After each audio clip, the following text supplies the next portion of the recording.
In January 2025, New Zealand's parliament voted to give a volcano human rights. Actually, a legal personhood, the kind that lets it be represented in court, sue people, and own itself. The mountain is called Taranaki Maunga, and it sits on the western coast of the North Island, 2,518 meters tall, near perfect cone, one of the most photographed volcanoes on Earth.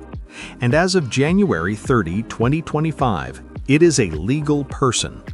That's the part that gets the headlines, but the story behind it is weirder and more interesting than the legal novelty, because this mountain spent roughly 80 years biologically dead. Not physically, the trees were still standing, but everything that was supposed to live inside those trees had been killed off. And the project trying to reverse that is one of the stranger things happening in conservation right now. So this video is about two things: how a forest goes completely silent and why, and what a 34,000-hectare mountain with a legal identity and 14,000 kill traps actually looks like in practice. By around 1945, the forests on Taranaki Maunga had gone quiet, not metaphorically. Reported observations from the 1800s described the New Zealand bush as genuinely loud, dense, layered birdsong at dawn, the kind of acoustic environment you'd struggle to talk over. By the mid-20th century, that was gone. The trees were there. The silence was the problem. What happened is a fairly well-documented pattern in New Zealand ecology, but Taranaki is one of the clearer case studies. 3 species did most of the damage. Stoats arrived in the late 19th century. They are fast, they climb well, and they can kill birds considerably larger than themselves. More importantly, they find nests. The New Zealand birds that evolved on these islands had no mammalian predators for millions of years. They nested on the ground. They didn't respond to stoat behavior the way a bird that grew up alongside weasels would. Recruitment failed. Chicks stopped surviving to adulthood. The populations collapsed over generations, not overnight. Possums came from Australia, originally to start a fur trade. They do 2 things that compounded each other. They eat the new growth on canopy trees, specifically rata and kamahi, which causes the upper forest structure to collapse over time. And they eat eggs and chicks. So they were degrading the habitat and eating the birds at the same time. Rats filled in the rest. Ship rats, Norway rats. They ate small birds, lizards, invertebrates, and seeds. The seeds part matters because without seed dispersal, forest regeneration stops. The big trees were still alive, but they had no successors. Ecologists sometimes call this a living dead forest. Everything looks fine until you realize nothing new is growing and nothing is moving inside it. By 1945, the North Island kakapo was functionally extinct on the mainland. Functional extinction means the species still technically existed somewhere, but its population on Taranaki had dropped below the threshold where it could fulfill any ecological role. It wasn't dispersing seeds. It wasn't attracting predators that kept other species in check. It was just gone in any meaningful sense. The kakapo is worth dwelling on for a second because it's an unusual animal. Flightless, nocturnal parrot, moss-green plumage.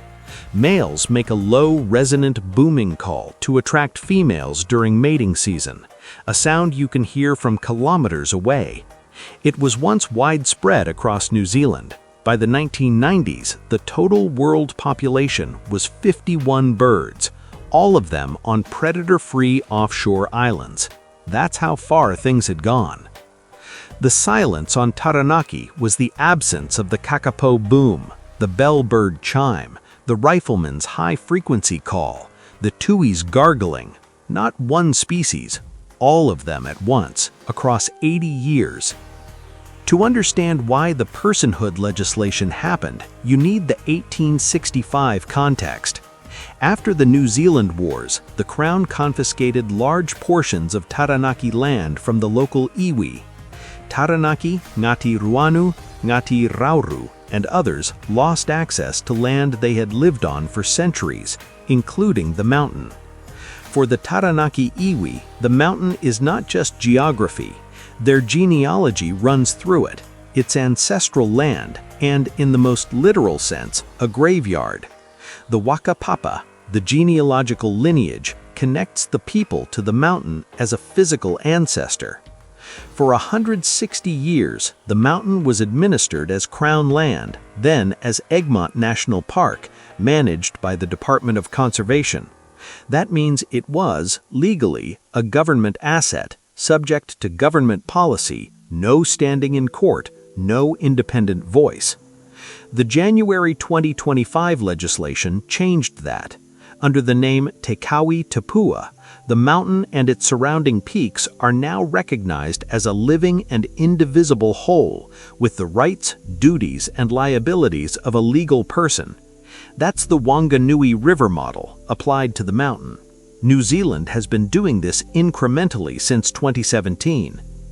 The governance body is called Te Topuni Kokorangi, 8 members, 4 from the local Taranaki iwi, 4 from the Crown. They act as the legal face and voice of the mountain. Any decision affecting the mountain's well-being goes through this board. The board is legally obligated to represent the mountain's interests, not just manage it. There are a few practical differences from a regular national park. A national park is government land managed by a government agency. Te Kawi Tapua owns itself. The state no longer owns it.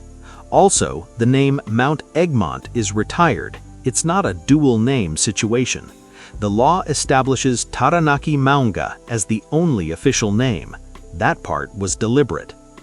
Debbie Ngarewaka Packer, co-leader of the Te Pāti Maori, said on the day the bill passed that the mountain was released from the shackles of injustice. That's a political statement about 1865. It's also accurate. The legislation is partial redress for a 160-year-old confiscation. Here's where it gets operationally strange. Because the mountain now has a legal identity, it also has a restoration mandate. And the restoration requires killing a very large number of animals across a very large area.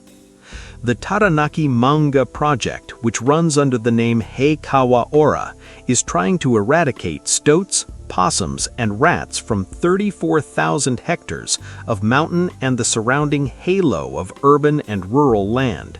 The total trap count is 14,000. That number is worth sitting with. 14,000 individual devices across a single mountain and its surrounds. The hardware is a mix. The Goodnature A24 is one of the main tools. It's a CO2-powered trap that resets itself automatically after each kill. You don't need someone to go out and reset it after every stoat. It kills, resets itself, and waits for the next one. In the mountain's core zone, there are 2,160 of these on a 100 by 50 meter grid. The Kaitek range has 1,300 traps spaced every 10 meters along certain lines. That's a barrier approach. You're not just trapping randomly, you're creating a wall. Remote reporting zip traps send a notification to rangers when something triggers them. So instead of walking the entire network to check each device, rangers get a signal and go directly to where something has been caught or where the trap has been disturbed. All of this feeds into trap.np, a data platform that tracks the network's activity. Kill counts, trigger locations, empty checks, the whole thing is mapped.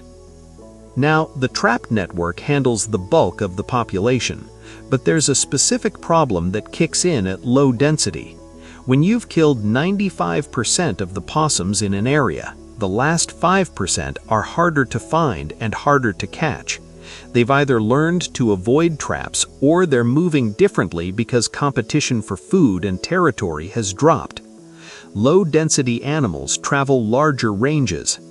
The Taranaki project did SCMR modeling to figure out exactly how large. SCMR stands for Spatially Explicit Capture, Mark, Recite.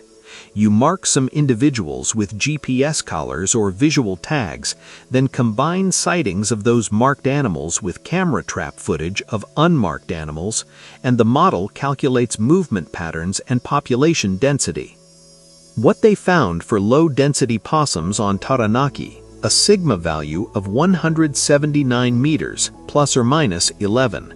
Sigma is the mobility parameter. It measures the radius of an animal's typical nightly movement. 179 meters is large. It means individual possums at low density are covering ground across a much wider area than standard trap spacing assumes, which tells you something about why we haven't seen any for 3 months doesn't mean they're gone. And for the actual last survivors, the ones Sigma modeling suggests are